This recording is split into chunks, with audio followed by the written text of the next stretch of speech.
Hello everyone, welcome back to our channel.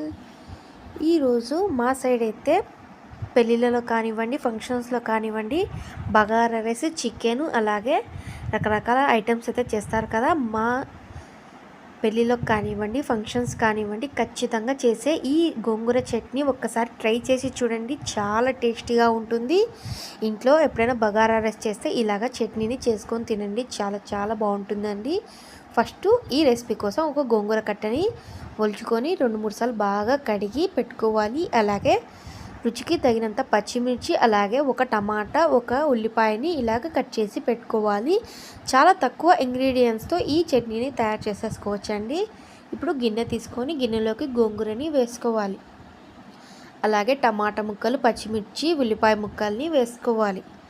ఇప్పుడు ఇందులోకి 1 spoon అల్లం వెల్లుల్లి పేస్ట్ని వేసుకోవాలి.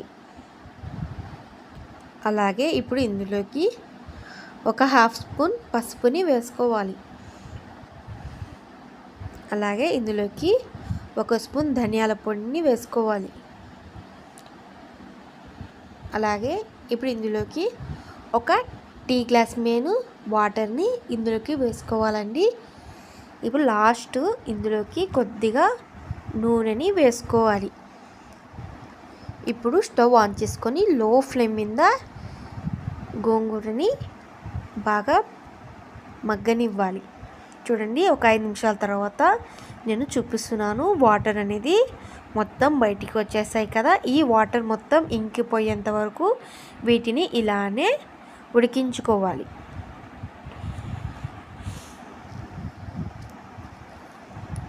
చూడండి, మరొక 5 నిమిషాలు ఇలానే ఉడికించుకుందాం.